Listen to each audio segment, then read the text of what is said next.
During the Second World War, all sides used any means to inflict damage on the enemy.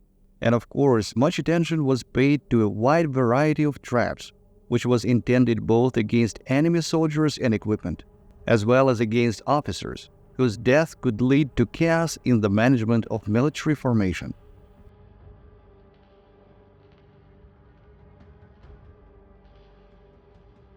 Traps against vehicles. One of the most dangerous natural traps was so-called palinhas, areas of clear water on the ice of the river or lake in winter. For example, during the blockade of Leningrad in winter, the so-called Road of Life was organized along the frozen Lake Ladoga, with help of which the besieged city was provided with food. Children, women, the sick and the wounded were evacuated along this road. German aviation bombed the road constantly. As a result, palinhas formed in the ice which quickly froze, so outwardly they were no different from the rest of the ice. And very often, truck drivers, without noticing, broke the thin ice and fell under the water along with the vehicle. Sometimes the drivers managed to escape, but unfortunately they often died, disappearing under the water forever. The so-called camouflaged anti-tank ditches were used quite often against tanks. A path was laid out of poles between two dug ditches, which was carefully disguised at the surrounding land. Below, under it, mines were laid. The tanker, believing that it was a passage left during the retreat for enemy tanks, drove in. The poles broke and the tank was blown up by mines. As a rule, the entire crew died. The Goliath robot mines, first used by the Germans in 1944 in Italy, belonged to the similar anti-tank traps. A miniature radio-controlled tank was brought by the operator as close as possible to the target, usually to a real tank, but sometimes to defensive positions, after which the operator activated the explosive device. 75 kilograms of explosive gave no chance of survival to anyone or anything in the vicinity. Booby traps. It was perhaps the worst weapon that maimed and killed everyone, whether civilians or soldiers. Mine warfare initially manifested itself during the fighting in Africa. There, the Nazi tankers had a superstition. They moved through a bunch of camel excrements for good luck. The British instantly realized it and began to disguise anti-tank mines as camel droppings. The tankers of the Wehrmacht, having lost several vehicles, became more careful. They moved only through those piles of manure on which there was already a trace of a tank track. That way, it was safe. In response, the British upgraded their mines, disguising them as piles with traces of tank tracks. Ultimately, the German tankers abandoned their tradition. This was perhaps the only relatively curious use of traps. The rest are much more terrible and tragic. Before the retreat, the Nazi troops mined everything, not caring about who would be killed. For example, in Stalingrad, with mines there could be children's toys, dishes, and even something that was essential for people in the ruined city. According to official data, after the liberation of the city from such booby traps, several hundred civilians died, of which at least a third were children who picked up a toy from the ground or grabbed a box of chocolates, which in fact were a disguise for mines. To this day, the museum keeps one of the neutralized exhibits, a cup standing on an anti-personnel mine. The closer it was to the end of the war, the more sophisticated the trap left by the fascist sappers became. Even works of art were mined. The idea behind that was that paintings and sculptures, as a rule, were examined by officers, often of the highest command level. Therefore, the elimination of the commander at least created problems in the advancement of the military unit, disruption of control, and so on.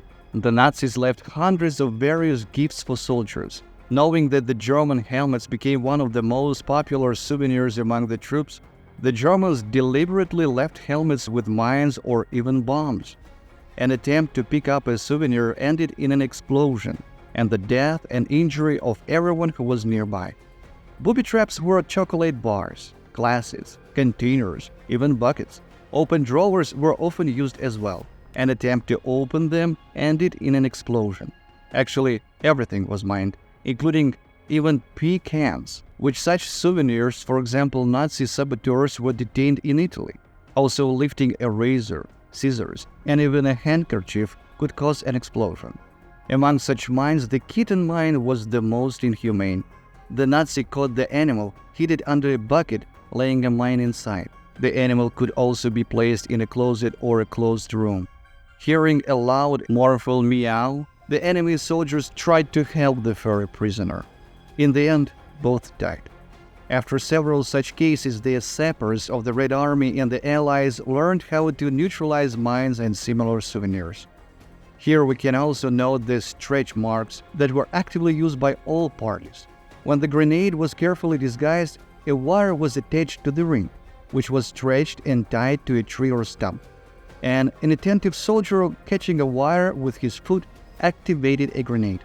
And then everything depended on how many people were nearby. Everyone could be hit by shrapnel. The probability of survival in such cases was in the hands of fate and only. Another inhumane invention is the so-called jumping anti-personnel mines, sometimes called frog mines. When the soldier foot stepped on, the ejection mechanism was activated. Then the soldier walked forward and a mine jumped out behind him, which exploded at a height of about a meter. As a result, usually both the one in front and the one who followed died. Trap ships.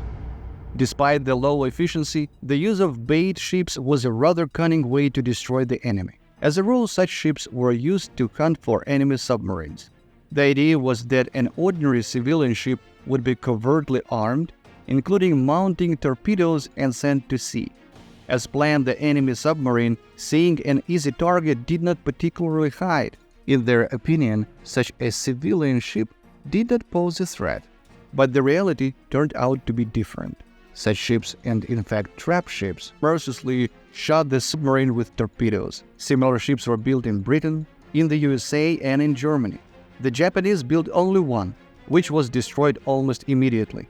There is a known case when in the Black Sea, Soviet boats entered into battle with a German decoy ship equipped with powerful anti-aircraft guns. Most likely, this ship served as a bait for Soviet attack aircraft or bombers. There was also a more interesting combination. A submarine was sailing under the trap ship.